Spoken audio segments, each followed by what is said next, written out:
chief foreign affairs correspondent and anchor of this hour, has been traveling with the secretary, and she joins us now live from Tel Aviv, where she spoke exclusively with Secretary of State Blinken. Andrea, it's great to see you. Thanks so much for having me. It's great to talk to you, Jose. I've been traveling, as you point out, with the Secretary of State as he's visited all of the key allies all week across the region. And this shuttle diplomacy, his fourth to the region, is aimed at avoiding an expansion of the war beyond Gaza, but also getting Arab leaders to commit to help rebuild Gaza after the war. The U.S. hopes under new Palestinian leadership. Not Hamas, obviously, but a combined Palestinian leadership. The most urgent goal is to reduce the current death toll in Gaza and get Israel to wind down the war and to do more to feed and protect innocent civilians until it can wind down. Let's watch. Mr. Secretary, thank you so much for being with us today. Good to be with you, Andrea. This is the fourth time you have been in Israel since October 7th. And you have said from the beginning that that massacre had to be responded to, that Israel had to invade. But now it's been 100 days. It's 23,000 Palestinian civilian lives, according to reports. The hostages, 134 hostages, 6 Americans included, have been there for all this time. Things have changed. Doesn't Israel now have to wind this down? Isn't that what you want? Well, we all want to see this conflict end as quickly as possible. We all want to see the suffering of people who are caught in the middle end as quickly as possible. It's vital that Israel be able to do everything possible to ensure that October 7th never happens again. And it's made good progress toward that objective. You say they've made significant progress, but yet an important minister, Gallant, said they are about to attack Khan Yunis in the south very strongly. And there are people there who haven't even been moved back to the north. So we've seen now a phase down of the operations in the north. That's important. We've seen the withdrawal of a significant number of forces, of Israeli forces that were in Gaza, particularly again in the north, where they've achieved a lot.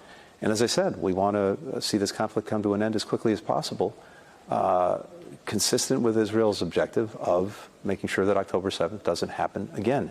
And as they're completing that effort, we want to do everything we possibly can to increase protections for civilians, to make sure that humanitarian assistance is getting in and getting to people who need it. And that's what we're working on relentlessly every day. And of course, the hostages. I had an opportunity to meet with the families again. I've met with many of them, almost all of them before, on several occasions, including with President Biden. For them, these 3 months have been an eternity. Every day, every hour, every minute feels like an eternity. So we're also relentlessly focused on bringing them home. I met with some of them after they met with you. They're angry. You know that. They're angry. They say that America is the world's greatest superpower. Where is the big stick, they said. Why can't you save our 6 children? And how do you answer that? Well, first, no one can put themselves fully in the shoes of the families of the hostages. And if I were in their shoes, I'd probably feel exactly the same way. We were successful a couple of months ago in getting more than 100 hostages out. We're very determined to continue that. We're intensely engaged exactly in that effort now to renew the pauses and the release of hostages. And this is from the president on down of singular importance to us. And that's what I shared with the families. Look, the hard part is the enemy gets a vote, Hamas. And so we're doing everything we possibly can, working, of course, with the Israelis, working with Qatar, working with Egypt, countries that have relationships of one kind or another with Hamas, to put this back on track, to continue getting hostages home. That's really my number one priority, number one responsibility in this job. Can that happen with Israel or with other people taking out a Hamas leader and a Hezbollah leader with 2 assassinations? Will that expand the war? Will that make it more difficult to even get negotiations going again? Well, first, we're determined that the war not expand, that we don't see new fronts opening, that we don't see escalation. And that was something that I heard from every country I visited on this trip so far. We were in Turkey, we were in Greece, we were in Jordan, in Qatar, in the UAE, and Saudi Arabia before coming to Israel. And everyone has a strongly shared interest, including Israel, in not seeing escalation, not seeing expansion.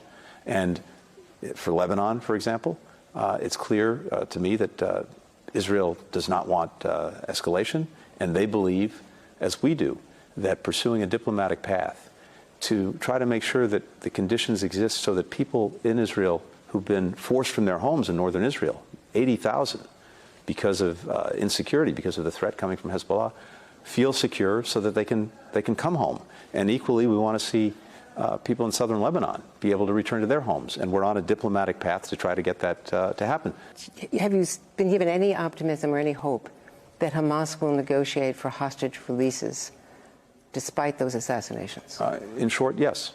As you know, we succeeded before in the midst of this conflict in getting more than 100 hostages out. And it's my belief that they can and will engage on this, and that's something we're intensely focused on with Qatar and with Egypt. You heard from the Al Jazeera Jerusalem bureau chief about his colleague in Gaza. The tragedy, this bureau chief, a veteran correspondent, has lost now his wife, his son, a daughter, an infant grandchild, and now an elder son. Did you raise that with the government here in Israel? Because there are many who believe that these are targeted killings of this bureau chief's children and wife, the entire family. First, Andrew, as I said, I don't think any of us can possibly imagine what this man has been through. I'm a parent, a father, that he had the worst possible loss, not once, but twice, as well as his wife. Again, I can't begin to imagine. And my heart goes out to him. It goes out to the far too many innocent people who've lost their lives in this conflict. And when it comes to Palestinian men, women, and children, or for that matter, when it comes to journalists. 79 journalists, according to the Committee to Protect Journalists, since this war began. Yes, and that's one of the reasons that we have consistently, and including today, urged, pressed the Israelis to do everything possible to avoid civilian casualties, to make sure that people are protected, to take every possible measure that they can. I talked about this a little bit earlier. It is an incredible challenge when you have an enemy, Hamas, that intentionally embeds itself with civilians and that not only hides behind them, but even fires from mosques, from schools, from hospitals.